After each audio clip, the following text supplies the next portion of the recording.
Bonjour, ici Emmanuel Marseille. Et Constantin Belagorov, bonjour.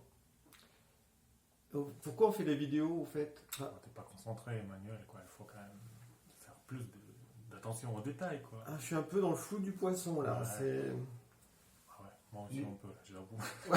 Les idées sont pas claires, donc Bon, il faut qu'on on patauge un peu. bon, faut C'est se normal. ressaisir un peu, hein. Voilà. Bon, on commence. Bon allez, on arrête de déconner. On va essayer d'être sérieux, précis, Vierge, quoi. vierge. Lune en vierge. Voilà. Donc, Tu Emmanuel. commences ou je commence? Toi, moi, allez, toi. D'accord. Tu Bon. développes un peu le côté numérologique. D'accord. Parce que On fait ce comme ça. jour, ça va être lundi, le 9 mars. Ouais. Qu'est-ce que c'est? Donc déjà le lundi, c'est le jour de la lune. Donc c'est une pleine lune. Donc ça veut dire que ça renforce aussi les aspects lunaires. Mhm. En même temps, il faut faire le tri, parce que dans la lune, il y a l'aspect purification, équilibre à trouver, les ressentis aussi, le rêve. Et puis il y a aussi la notion de détachement. Parce que la lune, à la fois, elle pourrait être attachante et puis aussi se détacher. Enfin, il y a une notion comme ça d'attitudes qui peuvent être un peu extrémistes, on va dire. Chaud-froid. Ouais, chaud-froid, voilà. Donc ça, c'est la Lune. Et puis, quand on additionne les nombres du 9 mars 2020, en fait, ça donne un chemin de vie 16 qui donne 7. Donc le 7, on retrouve des points communs justement avec la Lune, comme la purification, la notion de détachement, la notion de sagesse aussi, donc le fait de prendre conscience de ce qui est vraiment important, essentiel, on va dire. Il y a aussi l'intuition, l'écoute, et puis il faut aller à l'essentiel. Mhm. Donc moi, en fait, cette pleine lune, quand je vois le soleil qui est en poisson et puis la lune qui est en vierge, ça m'évoque, c'est comme s'il pouvait y avoir une sorte d'extrémisme entre d'un côté le poisson, le soleil en poisson, c'est un peu l'aspect rêve, tu vois, flou, on peut même rêver son évolution, enfin, être aussi influencé par les énergies extérieures. Puis d'un autre côté, en vierge... la lune, elle est très précise, très dans le détail. Elle peut être aussi critique de ce fait. Voilà, il y a coincé un peu. Voilà, donc c'est une notion comme ça de paradoxale, je trouve, d'extrémisme un petit peu. Oui, comme tous les six axes du cercle du zodiaque, Mhm. c'est des oppositions qui sont réunies dans des paradoxes. Comme Poisson, c'est effectivement ce côté chaos, ce côté être dans le flou, mais en même temps être très sensible aux ambiances. Donc, Soleil en Poisson, c'est être vraiment sensible et tout ce qui est image, les ambiances, ce que ressentent les autres, ce côté compassion. Et Lune en face, Vierge, c'est structuration, c'est ascétisme, Mhm. c'est discipline, c'est aussi beaucoup l'attention aux détails. Mhm. En négatif, ça peut être se perdre dans les détails. En positif, voir à travers un détail, tu vois le tout en fait. Comment ces détails sont reliés au tout. Donc, et là, ce paradoxe, justement, ça met en lumière cette opposition entre côté, peut-être s'adonner trop passivement au flot d'images. On est envahi là actuellement par des images là, à travers les téléphones, à travers les fils, à travers les pubs, partout.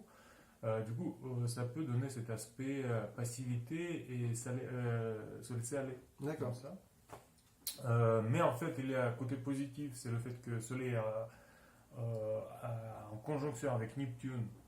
Donc Neptune, c'est le maître de Poisson. Mhm. Donc moi, je vois plutôt que c'est une possibilité d'aller vers le positif de Poisson, ça veut dire que vers un bon développement de pensée symbolique. Ouais. Le fait que Mars avec Jupiter, ils sont en sextile avec Soleil et Neptune, ça dynamise, Mhm. ça nous apporte un appui intérieur pour structurer et pour bien gérer de façon active la façon dont on déroule notre pensée imagée. Et en même temps, c'est en trigone avec la Lune en Vierge, ce qui nous aide à structurer, donc à trouver un bon équilibre entre le fait de partir un peu dans ce flou, dans négatif toujours, Poisson, c'est chercher à altérer sa conscience. Alcool, tout le sorte de drogue, c'est aussi Poisson. Par contre, Lune, là, elle peut veiller à ce que ces deux tendances se réunissent bien, de bonne manière. Donc, il y a cet aspect-là aussi. par rapport à ce que tu dis, bon, on peut faire les liens avec on va dire, le chemin de vie 7 de ce jour Mhm. de pleine lune, parce que le 7, c'est le détachement. Mais en fait, le détachement, on peut le voir à plusieurs niveaux. Ça peut être le détachement d'images illusoires, de rêves, pour que justement, au niveau de la pensée, ce soit beaucoup plus discernante. Donc, en fait, structurer plus sa pensée dans cette dimension symbolique que tu évoques. Tu vois, voilà. Et puis, par rapport à l'aspect vierge excessif, c'est comme s'il fallait aussi peut-être se détacher de certains travers trop matérialistes pour être plus cool. Voilà. En même temps, il faut bien s'organiser, il faut bien se discipliner, mais en même temps, il ne faut pas pinailler sur des petits détails et oublier de voir l'essentiel. Donc une sorte d'équilibre à trouver en fait. Effectivement, là, on peut voir que, ce qui vient là, en t'écoutant, là, c'est en fait, c'est comme rendre la pensée plus objective. Parce que on peut avoir en attitude vers nos pensées que c'est en nous. Ça tourne en nous et ça prend en libre cours par des moments. On sait pourquoi on est envahi par des pensées, par des mémoires à un moment donné. C'est pas trop quoi. Donc c'est un processus un peu qui est aléatoire. Et donc c'est ça qui fait qu'on peut-être on prend notre pensée pour quelque chose de subjectif. C'est en nous et effectivement ça peut être très subjectif la pensée. Mais peut-être si on fait un effort de le structurer de bonne manière, ce côté lune en vierge, de le dynamiser, cette sextile, et de le rendre enthousiaste, parce que Mars est là avec Jupiter. Donc ça apporte un feu, enfin un un dynamisme. Donc voilà, c'est aussi, ça peut être en travers de Poisson que tantôt elle passe de cet enthousiasme, parce que Jupiter, elle est en Poisson, c'est le deuxième maître, à côté dépression, mélancolie noire, quoi. Donc le fait que là maintenant Mars avec Jupiter elles sont en sextile avec Soleil et Neptune, ça apporte enthousiasme et dynamique et la force et volonté. Du coup, on peut peut-être vivre notre pensée différemment, que ça peut devenir objectif. Si on la dynamise et si on est bien présent dans comment on déroule nos pensées, ça peut comme nous amener vers le sentiment que tout ce qui se déroule dans ce type de pensée, c'est réel. Ça correspond à des réalités. C'est pas quelque chose qui tourne dans notre tête, mais c'est en lien avec le tout, en lien avec ce côté universel. Parce que les poissons, elles sont sensibles aux ambiances universelles. Du coup, je pense que c'est ça qui est intéressant peut-être de sentir et de vivre ce jour-là, c'est cette objectivisation de la pensée. En fait, il y a une sorte d'être dans une véritable réalité. Parce que c'est comme s'il fallait à la fois tenir compte du monde concret, et en même temps du monde invisible.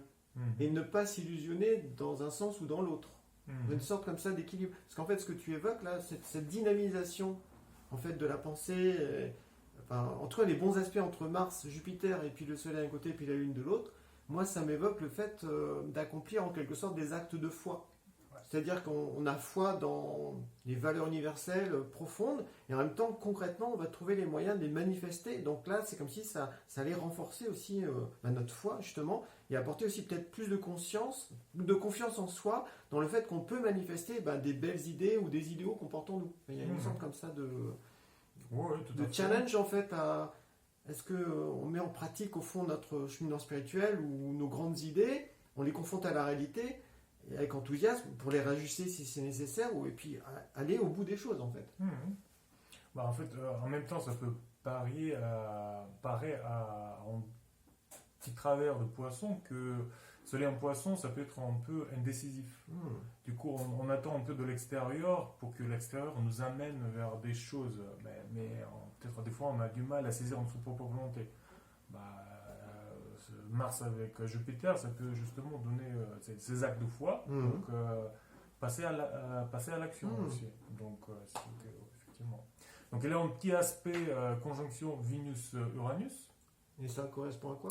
Vénus en taureau, elle est bien, elle est chez elle, c'est un peu, ça peut donner un petit attachement au confort, mais aussi c'est trouver un sentiment de harmonie dans la matière, dans le fait de bien savourer la matière, tout ce qui est taureau, tout cet aspect taureau. Uranus avec Vénus, Uranus en taureau, il secoue un peu quoi, donc il est en chute en fait, et ça peut comme donner l'aspect déséquilibrage de confort. Du coup, c'est comme Uranus, c'est des nouvelles idées au sein de, on va dire, l'ordre des choses établies, de cet aspect, les idées peut-être assez révolutionnaires. Du coup, ça peut générer, pour Vénus, ce confort, cette harmonie intérieure par rapport à l'ordre établi, elle peut être secouée. Donc, peut-être ça peut accompagner tout ce que Nagui, cet aspect-là qui n'est pas trop relié avec l'ensemble du thème. D'accord. Donc, ça peut être comme une conséquence peut-être. Ouais, en conséquence au deuxième plan. Mais ça peut nous titiller de temps en temps, là, cette conjonction Vénus-Uranus. D'accord. Donc, ça veut dire que si on accepte de mettre plus en pratique nos idées, notre évolution spirituelle, d'accomplir au fond des actes de foi, voilà, eh bien, au fond, il peut y avoir comme une vague de répercussions sur le fait qu'on va peut-être être mis face à notre confort matériel habituel. Est-ce qu'on accepte de changer certaines choses ou pas? Parce que la Lune, en fait, c'est cet aspect de purification. Donc peut-être qu'il y a des choses trop matérielles auxquelles on tient qu'il faut lâcher pour que justement on puisse évoluer d'une meilleure manière, en quelque sorte. Tu vois, je vois ça un petit peu comme ça. Ouais, c'est tout à fait ça. Aussi, il y a un petit aspect, c'est qu'en fait, ça va être 17e jour dans le cycle lunaire. Et c'est assez exceptionnel que pleine lune, il tombe ce jour-là. Parce que normalement, c'est 15e et 16e jour. Et ça apporte un aspect comme si ce cycle lunaire dans lequel on est, il est complet. Donc, il y a comme une notion d'aboutissement de quelque chose. Et donc, le fait que quand même, on voit quand même des aspects harmonieux dans le thème, c'est appuyé par le fait que c'est 17e jour. Et 17e jour, c'est, on va dire, le jour le plus joyeux du cycle lunaire, d'une nouvelle lune à l'autre. C'est là que on peut ressentir la joie. C'est plutôt l'énergie féminine qui est présente. La joie, c'est un peu côté dionysique, mais dans le bon sens du terme, quoi. Et donc c'est célébration. Et donc le fait que ça se fait ce jour-là, donc là, Jupiter avec Mars en sextile, en trigone avec le Soleil, c'est cette joie, elle peut être bien présente, quoi. Donc ne pas rater peut-être cet aspect fête. Donc je rebondis sur ce que tu viens de dire. Tu as parlé des jours lunaires. Oui, donc, tout à fait. On a fait des vidéos sur les jours lunaires. Et effectivement, là, donc on a présenté l'approche globale. Qu'est-ce que c'est le cycle lunaire par rapport au cycle solaire? En quoi est-ce que ça peut nous aider, nous situer dans, on va dire, dans le côté lunaire qui gère plus la conscience collective, nos états un peu émotionnels, mi-conscience, inconscient complètement.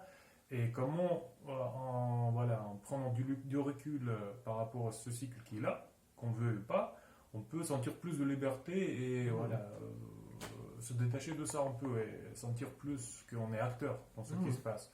Du coup, on a fait la première vidéo de présentation. Là, en fait, on en a fait plusieurs parce que quand on fait le montage de la vidéo, on est quand même bien en avance par rapport à la date de la pleine lune. Voilà. Donc, c'est sur la chaîne de Constantin. Donc là, il y aura présentation avec 4 vidéos dédiées chacune à un quart de lune, en fait. Premier quart, deuxième quart, troisième et dernier quart. Et avec les jours, en tout, les 29 ou 30 jours lunaires, les ambiances de chaque jour, les symboles qui correspondent, etc. Donc on vous invite vivement à consulter ça. Ça peut apporter des éclairages supplémentaires à nos vidéos par rapport aux pleines et nouvelles lunes. Donc le descriptif est en bas. Les liens sont dans le descriptif. Là. Voilà, écoutez, voilà tout ce qu'on avait à vous partager. Donc on replonge dans nos ambiances poissons. On va repartager là. On a trop quand même. On a fait trop d'efforts là. Là, je sens que là je peux plus quoi. Donc, j'ai envie de retrouver le flux de poissons. Un peu de sérieux quand même. Voilà. Le flux de poissons.